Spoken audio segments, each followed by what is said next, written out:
Another day, another story. He vastly expanded the ancient Roman Empire, but his assassination led to its downfall. More than 2,000 years after his death, Julius Caesar remains one of history's most momentous figures.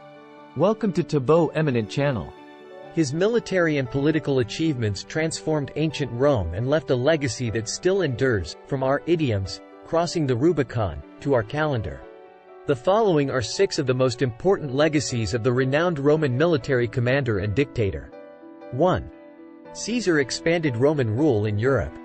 After being appointed governor of Rome's northern territory of Gaul in 58 BC, Caesar vastly extended the boundaries of the Roman Republic across Europe, all the way to the shores of the Atlantic Ocean and English Channel. During the bloody 8-year Gallic Wars, his legions conquered local tribes in present-day France, Belgium and Switzerland. In 55 BC, Caesar's army built a timber bridge spanning the Rhine River in just 10 days, a marvel of military engineering. Then, Roman troops marched across the waterway for the first time ever to subdue German tribes threatening eastern Gaul. Later that year, the Roman general commanded the first of 2 expeditions across the English Channel. These initial incursions into Britain laid the foundation for Rome's eventual conquest of much of the island. 2.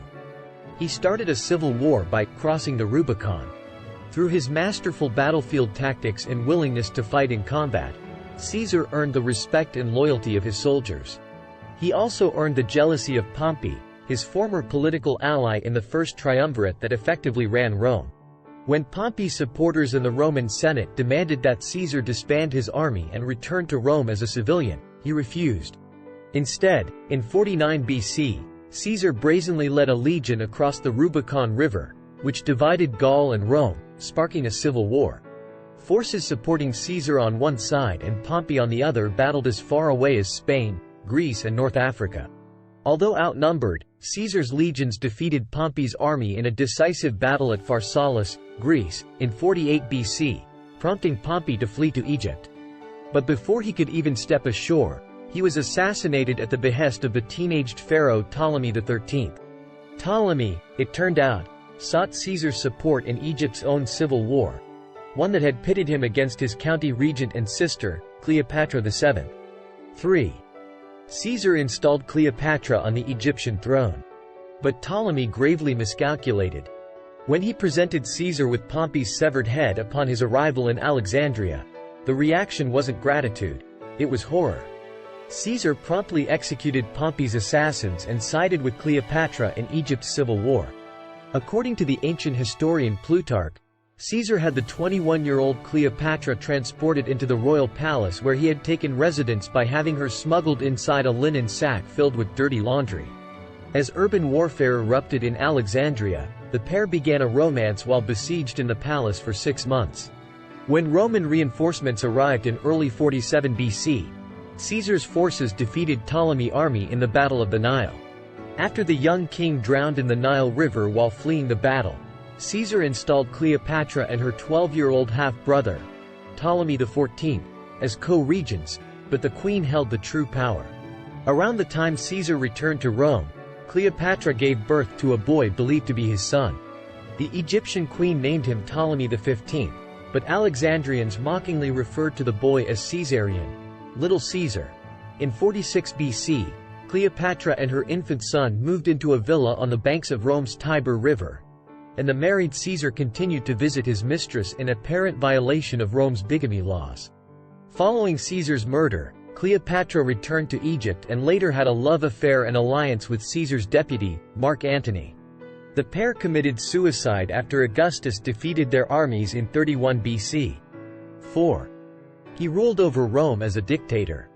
Buoyed by the support of his army and Rome's plebeians, non-elite citizens, Caesar emerged from his war with Pompey with tremendous power. After being named dictator of Rome for 10 years in 46 BC, he declared himself dictator for life the following year. Caesar's sweeping reforms, such as granting property to retiring soldiers, redistributing land to the poor and canceling debts, proved popular with the military and Rome's lower and middle classes. Caesar's reforms angered elites, as did his disregard for the Roman Senate and republican tradition. A cult of personality developed around Caesar as he minted coins with his image, celebrated his birthday as a public holiday and ruled the Senate from a golden throne. 5. His assassination led to the collapse of the Roman Republic and rise of the Roman Empire. Caesar's autocratic rule heralded the dawn of the Roman Empire. Dozens of senators who believed Caesar's concentration of absolute power threatened the Republic's democratic institutions plotted his murder, which occurred on the Ides of March in 44 BC. Rather than saving the 400-year-old Roman Republic, however, the assassination accelerated its demise. In their attempt to thwart a dictator, the senators inadvertently created an emperor. Caesar's heir, Augustus, emerged from a lengthy civil war as Rome's supreme leader after purging his enemies, murdering Caesar's assassins and cracking down on republicans. Augustus deified Caesar, effectively making Augustus the son of a god, and ushered in the autocratic Roman Empire, which lasted for approximately 5 centuries.